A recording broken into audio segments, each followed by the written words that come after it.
नमस्कार दोस्तों, आपका स्वागत है हमारे चैनल पे।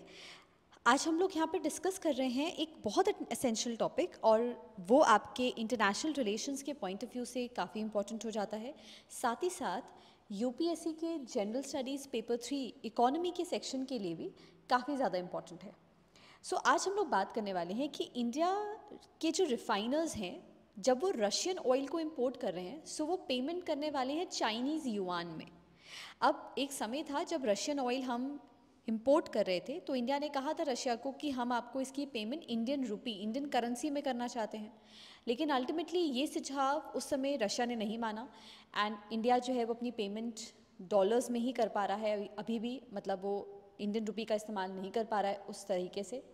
लेकिन अब यहाँ पर ये बात आ रही है कि जो इंडियन रिफाइनर्स हैं, बहरहाल कोई पर्टिकुलर स्टेटमेंट नहीं आ पाया है रिफाइनर्स की तरफ से, लेकिन जो रिपोर्ट्स आई हैं उनसे पता चल रहा है कि जो इंडियन रिफाइनर्स हैं वो युआन में रशियन ऑयल को इंपोर्ट कर रहे हैं और उसकी पेमेंट कर रहे हैं।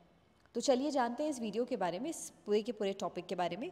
इंडियन रिफाइनर्स ने अब शुरू करा है ऑयल को इंपोर्ट करना रशिया से, एंड उसकी जो पेमेंट है वो चाइनीज़ युआन में आ रही है। हम जानते हैं कि रशिया और यूक्रेन के वॉर के बाद ही मॉस्को की स्थिति कुछ अच्छी नहीं है, एंड मॉस्को की जो करेंसी है, मतलब रशिया की जो करेंसी है, उसको बैन कर दिया गया है। उसको इतना यूज़ नहीं कर पा रहे हैं कोई भी सामान वेस्टर्न नेशन से अगर रशिया इंपोर्ट करना चाहता है। वो ऑल्टरनेटिव्स को ढूंढ रहा है, वो कैसे सेटलमेंट कर सकता है अपनी करेंसी, अपनी बेसिकली जो भी चीज़ों को वो इंपोर्ट कर रहा है उसको कैसे सेटल कर सकता है, उसके पेमेंट्स को किस मीडियम के थ्रू कर पाएगा। डॉलर्स का भी ऑल्टरनेटिव इस समय रशिया ढूंढने की कोशिश कर रहा है। उसी बीच में ये खबर आई कि इंडिया, क्योंकि अब लार्जेस्ट सी बॉर्न रशियन ऑयल को इंपोर्ट कर रहा है इंडिया के अंदर, एंड इंडिया उसके बाद उसे रिफाइन करके वर्ल्ड ओवर भी बेच रहा है, तो वेस्ट रशिया और यूक्रेन के वॉर के बाद से ही परेशान है। यहाँ पे जो टॉप एक्सपोर्ट है वो कहीं ना कहीं इफेक्ट हुआ है, बट इंडिया उसका टॉप एक्सपोर्टर बन गया है रशिया का, और अब इंडिया लार्ज स्केल में रशिया से ऑयल को इंपोर्ट करता है, और उसके बदले में अब हम लोग जो पैसे हैं वो युआन के अंदर पे करने वाले हैं। यूएस डॉलर एक मेन ग्लोबल ऑयल करेंसी रही है शुरुआत से, पहले से भी इंडिया उसमें परचेज़ करता था, उसी पे करेंसी अपने जो बैलेंस ऑफ पेमेंट थे उसको सेटल करता था। बट अब युआन जो है वो एक इंक्रीजिंगली इंपॉर्टेंट रोल प्ले कर रहा है, जो डेफिनेटली चाइना के लिए बहुत फेवरेबल बन रहा है। रीज़न, क्योंकि चाइना भी एक ग्रिपलिंग इकोनॉमिक क्राइसिस में है, और उस क्राइसिस से बाहर आने के लिए चाइना पूरी कोशिश कर रहा है कि वो अपनी करेंसी का भी इस्तेमाल कर सके, और ये उसके फिनेंशियल सिस्टम को बूस्ट करने के लिए बहुत ही अच्छा टाइम है। पैरेलली चाइना ने भी युआन को प्रमोट करा है एनर्जी इंपोर्ट्स के लिए जो रशिया से करे जाएं। साथ ही साथ सऊदी अरेबिया, ये भी चाइना का टॉप क्रूड सप्लायर बना था इस साल 2023 के फर्स्ट क्वार्टर में, बट अब चाइना ज़्यादा मात्रा में रशियन ऑयल को इंपोर्ट करने की कोशिश में है।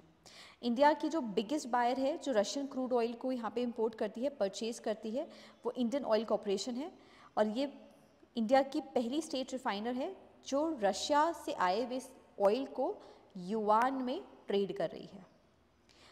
यहाँ पर अगर हम लोग देखें, दो रिफाइनर्स और कुछ प्राइवेट रिफाइनर्स के थ्रू ये पता चल रहा है कि ट्रेडिंग युआन में हो रही है, बट उनकी तरफ से कोई क्लियर स्टेटमेंट नहीं आ रहा है। शायद अभी मैटर को काफ़ी कॉन्फिडेंशियल रखने की कोशिश करी जा रही है। डेफिनेटली रशियन ऑयल जो इंडिया में आ रहा है, रिफाइनर्स उसको यूज़ करेंगे, रिफाइन करेंगे, उसे वर्ल्ड ओवर भी भेजेंगे। बट कहा जा रहा है कि अब इंडियन ऑयल जब मल्टीपल कार्गोज में जाएगा तो उसकी पेमेंट जो है वो युआन के थ्रू ही करी जाएगी। अब हमें समझ में ही आता है कि अगर युआन में ही पेमेंट्स होंगी, तो जैसे डॉलर स्ट्रेंथन अप हुआ था उसी तरीके से युआन भी स्ट्रेंथन अप होगा, और उसकी स्ट्रेंथनिंग के साथ साथ बीजिंग, दैट इज़ चाइना की करेंसी भी इंटरनेशनलाइज हो जाएगी, एंड चाइनीज़ बैंक को भी इसका फ़ायदा होगा। अब क्योंकि रशिया पे इतने सारे सैंक्शंस ऑलरेडी लग चुके हैं, इंडियन रिफाइनर्स जो रशियन क्रूड ऑयल को इंपोर्ट कर रहे हैं, अलग अलग कंपनीज़ हैं, रॉसनेफ्ट जो बेसिकली रशियन ऑयल कंपनी है, जो दुबई बेस्ड कंपनी है, देन लियात्सको यूनिट, देन गैसप्रॉम। ये शिपिंग डेटा बेसिकली जो भी कंपाइल हो पाया कि इन कंपनीज़ के थ्रू रशियन ऑयल को इंपोर्ट किया जा रहा है।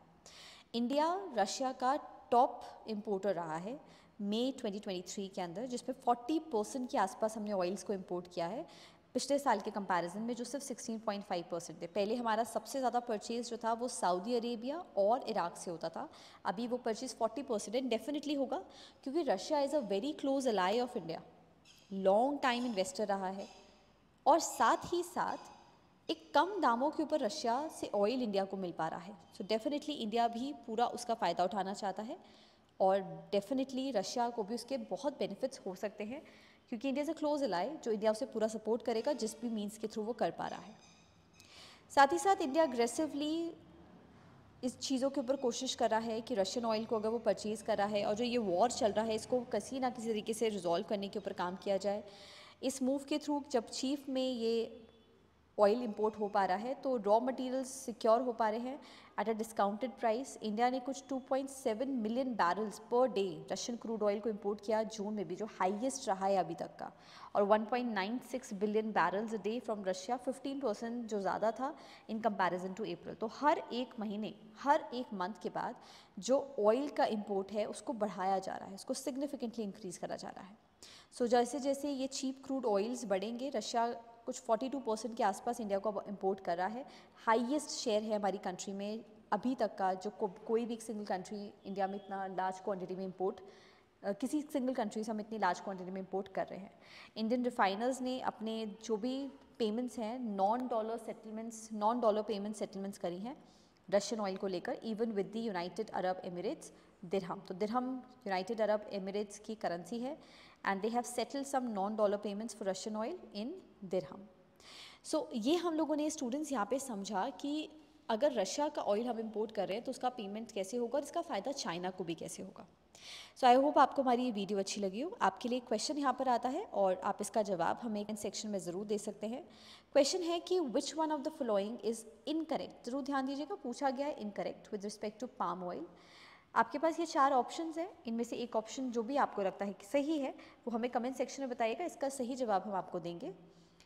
इसके बाद नेक्स्ट वीडियो में मिलेंगे किसी नए टॉपिक के साथ। टिल देन, अगर आपको हमारा ये टॉपिक अच्छे से समझ आया हो, पसंद आया हो, तो आप हमारे चैनल को सब्सक्राइब कर सकते हैं रेगुलर अपडेट्स के लिए। यूपीएससी एंड स्टेट पीसीएस के रिस्पेक्ट में जितनी भी असेंशियल करंट अफेयर्स हैं उन सभी चीज़ों को हम यहाँ पे कवर करते हैं। और फर्दर अगर आप बैच के रिस्पेक्ट में, क्लासेस के रिस्पेक्ट में कोई इन्फॉर्मेशन चाहते हैं तो डिस्क्रिप्शन में दिए हुए नंबर से हमें कॉन्टैक्ट कर सकते हैं, वहाँ से आपको सारी डिटेल बैच के रिस्पेक्ट में मिल जाएगी। So keep studying students, see you in the next video. Till then, take care everyone. Thank you so much.